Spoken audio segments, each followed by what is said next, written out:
अच्छा, आपको लग रहा होगा कि थंबनेल में ये ऑफ बीट वर्ड क्यों यूज़ किया गया है, वो भी इस फिल्म के लिए, जहाँ पे ऐसा कहे तो हैदर के बाद ये जोड़ी वापस आ रही है, जिसमें Vishal Bhardwaj as a director और Shahid Kapoor as an actor.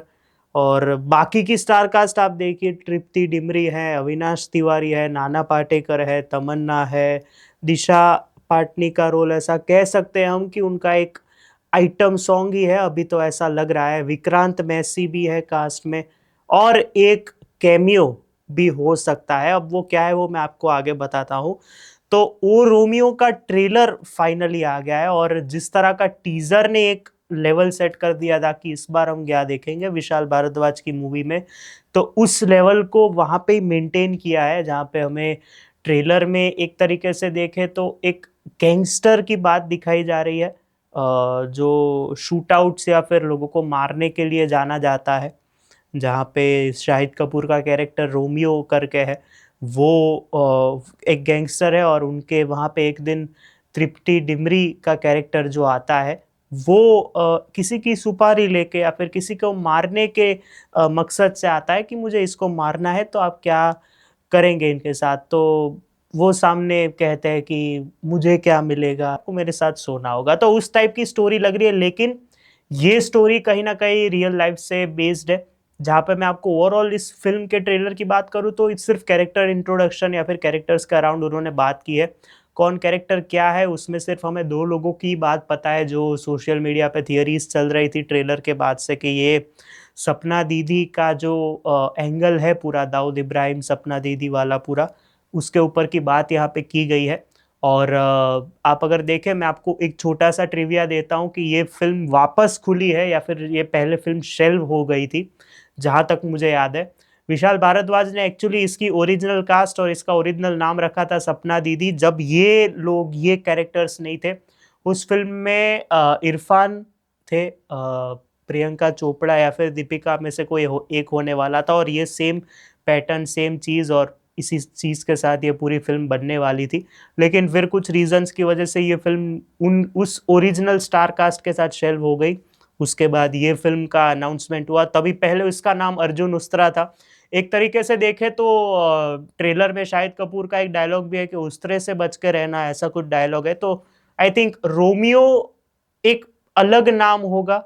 और जिस तरह का अविनाश तिवारी का एक डायलॉग भी है शुरुआत में, जो मैं नहीं बोल पाऊंगा, लेकिन वो जो उनका एक डायलॉग है कि इधर से रोमियो क्या बात है, ऐसा जो एक बात है, तो वो एक कह सकते हैं ना कि एक फोरशैडोइंग या फिर एक नाम दे दिया है कि ये ऐसा आदमी है। वैसे उनका नाम अगर अर्जुन उस्त्रा होगा तो ऐसा लग तो रहा है कि अभी उनका नाम अर्जुन उस्त्रा इस फिल्म में होगा। और एक तरीके से देखें ना तो ये पूरा ट्रेलर, जहाँ पे आप बात करें अविनाश तिवारी की, शाहिद कपूर की और तृप्ति डिमरी की, तो ये इनके अराउंड रिवॉल्व करता है। नाना पाटेकर, फरीदा जलाल और यस, ये दोनों ही थे मोस्टली। तो इनको बहुत रिवील नहीं किया गया कि इनका कैरेक्टर एग्जैक्टली क्या है, क्योंकि आप अगर देखें जो भी छोटा सा छोटा रोल होता है विशाल भारद्वाज की मूवी में, आपने इरफान को हैदर में देखा था रूहदार के रूप में, तो वो छोटा रोल था, लेकिन एक स्पेशल अपीयरेंस भी एक अलग लेवल का काम उनकी फिल्म में कर जाता है। जहाँ पे मकबूल में मेरे को जहाँ तक याद है नसरुद्दीन शाह और ओम पुरी थे, तो मैं ऐसा समझता हूँ उस फिल्म को कि वो वॉचर्स थे पूरी फिल्म में, कि वो देख रहे थे कि ये क्या हो रहा है इनके पूरे जगह पे, जहाँ पे पंकज कपूर है, तब्बू है और इरफान है। तो वो एक वॉचर्स थे हमारे साथ, कि वो हमें बता रहे थे, कमेंटेट कर रहे थे कि यहाँ पे क्या हो रहा है। वैसा ही यहाँ पे मेरे को पर्सनली ऐसा लगता है कि दिशा का मोर मोर रोल होगा, मैं ऐसा कहूंगा। विक्रांत मैसी का तो उन्होंने लिख दिया इसमें कि स्पेशल अपीयरेंस में कुछ रोल होने वाला है, जहाँ पे नाना पाटेकर और तमन्ना के कैरेक्टर को ज्यादा इन्होंने रिवील नहीं किया। और मैं जहां तक मैं आपको बताऊं, तमन्ना भाटिया, विक्रांत मैसी, इन दोनों के कैरेक्टर्स के नाम सिर्फ लास्ट में आते हैं, जहाँ पे कास्ट के नेम्स आते हैं कि ये भी हैं ये भी हैं।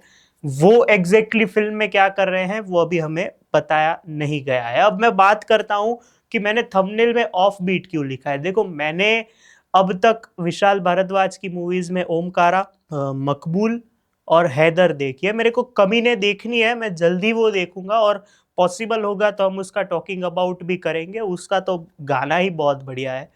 तो ऑफ बीट इस नजरिए से कि जहाँ पे आप जब भी कोई विशाल भारद्वाज की मूवीज आप शुरू करते हो या फिर आप देखते हो तो उसमें एक शांति होती है। मैं आपको बताऊं, उसका सिनेमेटोग्राफी का एंगल हो, उसमें एंगल शॉट्स जिसके जिस टाइप के शॉट्स हो, जिस तरह का पूरा एक उनका सिंक साउंड करने का भी तरीका वैसा है कि वो पीछे के नॉइस को भी फिल्म में अलाइव रखते हैं। हैदर की मैं बात करूं तो एक एक साइलेंस आपको फील होता है इस फिल्म का, क्योंकि वो लास्ट उनकी थिएटर की मूवी थी। आई थिंक पटाखा भी बीच में आई थी जिसमें I think Vishal Bhardwaj was the director if I am not wrong.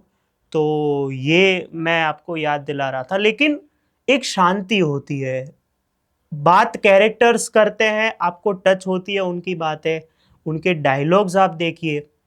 यहाँ पे ऑफ बीट कहने का मैं मेरा नजरिया क्या है कि विशाल भारद्वाज मेरे नजर में तो one of the best directors है, लेकिन यहाँ पे ऑफ बीट क्या है कि उनका वो जो कंफर्ट जोन है या फिर उनका वो जो एक जोन है जहाँ पे एकदम शांति है, एकदम सिनेमेटोग्राफी और विजुअली बहुत ब्यूटीफुल लोकेशंस पे वो शूट करते हैं, और उनके एक्शन सीन्स में भी उतना नॉइस नहीं होता जितना आप देखते हैं। मतलब वो एक वॉल्यूम होता है ना, एक वॉल्यूम डेसिबल होता है उनके मूवीज में। ये मेरा थोड़ा टेक्निकल हो गया, मैं जानता हूं, लेकिन ये पूरा अलग उस नजरिए से क्योंकि यहाँ पे मैं समझता हूँ कि पूरी मास मूवी लग रही है। मैंने ट्रेलर्स देखे उनकी पुरानी फिल्म्स के, ट्रेलर्स में भी गानों का उपयोग अगर आप देखें तो जहां पे जरूरत है वहां पे ही करते हैं। ये पूरा मेरे को ऑफ बीट विशाल भारद्वाज वाली मूवी इसलिए लग रही है क्योंकि यहाँ पे गाने हैं, यहाँ पे एवरी कैरेक्टर इज अलाइव, वो एक सोल फ्री कैरेक्टर है।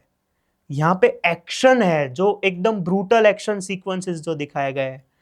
यहाँ पे जरूरत है, जरूरत नहीं है, फिर भी उस टाइप की गालियां है, उस टाइप के शब्द है। यहाँ पे कुछ ज्यादा ही कलर्स है। यहाँ पे डांस भी है। बीडी जलैले ओमकारा में उस टाइम पे आता है जहाँ पे उस पूरे फिल्म के या फिर उस सीन की डिमांड थी।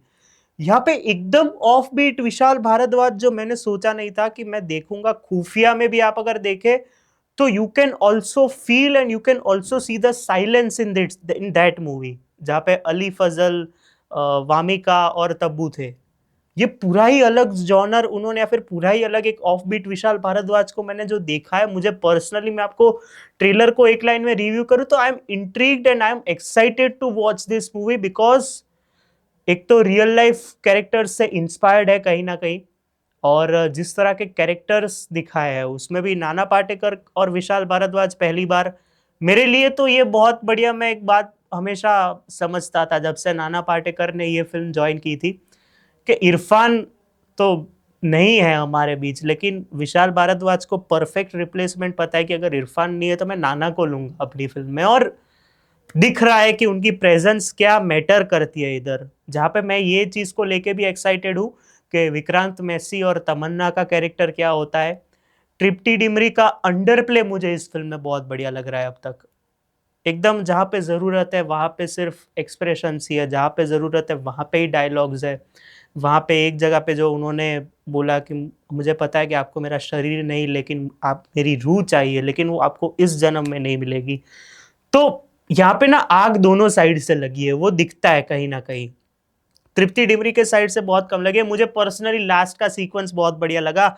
एक छोटा सा टेडी बियर लिया, उस पे आग लगाई और सिगरेट फूकी, बॉस परफेक्ट सीन था टू एंड द ट्रेलर। मुझे personally Shahid Kapoor in Vishal Bhardwaj movies is my favourite genre. मतलब जिस तरह का तबाही वाला लुक है उनका, जिस तरह से उन्होंने खुद को पूरा पोर्ट्रे किया है थ्रू आउट द ट्रेलर, मुझे पर्सनली वो बहुत बढ़िया लगा। अविनाश तिवारी कुछ अलग लग रहे हैं इस फिल्म में, और आंखें जिस तरह की लंबी बड़ी की है उन्होंने, वो देख के मुझे पर्सनली बहुत बढ़िया लगा। तमन्ना, विक्रांत मैसी और दिशा का क्या रोल होता है वो तो हम देखेंगे ही। अब मैं बात करता हूं कि एक कैमियो शायद हो सकता है इस फिल्म में, क्योंकि ये फिल्म पूरी अगर आप देखें, सपना दीदी और जिनसे उन्होंने वो फिरौती की थी या फिर जिनको वो सुपारी दी थी दाऊद को मारने के लिए, तो जब मैंने वो टॉप 20 का लिस्ट बनाया था ना, तब इस फिल्म के कास्ट में मैंने एक ऐसा नाम देखा जो मुझे लगा बॉस ये भी है फिल्म में। उसके बाद उसके रिपोर्ट्स भी आए थे कहीं ना कहीं। मैंने देखा अक्षय कुमार का नाम, special appearance cameo as Dawood Ibrahim. Dawood Ibrahim तो वैसे लिखा ही नहीं था, लेकिन एज अ स्पेशल अपीयरेंस लिखा था। तो अब वो दाऊद इब्राहिम भी हो सकते हैं, and I think Randeep Hooda नहीं है प्रोजेक्ट का पार्ट, तो मे बी वो पहले दाऊद इब्राहिम करने वाले हो और फिर शायद अक्षय कुमार को ऑफर किया गया हो as Sajid Nadiadwala, as Vishal Bhardwaj, as Nana Patekar है। तो that would be a surprise if it turns out in a Vishal Bhardwaj movie, because ये एक्सपेक्ट नहीं करूंगा मैं कि अक्षय कुमार और विशाल भारद्वाज पहला ही कैमियो इस साल का बहुत बड़ा, तो that would be superb. Like Dawood Ibrahim में अक्षय कुमार को इमेजिन करना वो बहुत बड़ी बात होगी। तो ओवरऑल मैं आपको बताऊं, ओ रोमियो का जो पूरा ट्रेलर है, मुझे पर्सनली ऐसी फिल्म में देखने में मजा आता है कि जो शांत भी है, लेकिन वो पानी जितना गहरा है ना अंदर से, वो देखने में ही अलग मजा है। मतलब इसमें खून खराबा है, इसमें डायलॉग्स एकदम बहुत बढ़िया है, इसका म्यूजिक तो बेस्ट ही होगा। मतलब विशाल भारद्वाज हो तो आपके पास म्यूजिक की चिंता ही नहीं है, इसके डायलॉग्स बहुत बढ़िया होंगे। एक्टर्स की एक्टिंग तो मैं बता ही नहीं सकता क्योंकि आपने देख ली ऑलरेडी। तो ओवरऑल अभी मेरे को, मैं एक्साइटेड हूँ इस फिल्म को लेके। और जो ऑफ बीट मैंने बोला था, वो पर्टिकुलरली मुझे उस चीज को लेके बहुत एक्साइटमेंट है कि विशाल भारद्वाज अपने जोन में ही कुछ कर रहे हैं, लेकिन इतना लाउड, इतना एक्शन, इतना बढ़िया तरीके से करेंगे, that would be really great to watch. तो आई एम पर्सनली एक्साइटेड। आपको आई होप ये ट्रेलर रिव्यू पसंद आया होगा। मिलते हैं अगले वीडियो में, तब तक के लिए बाय।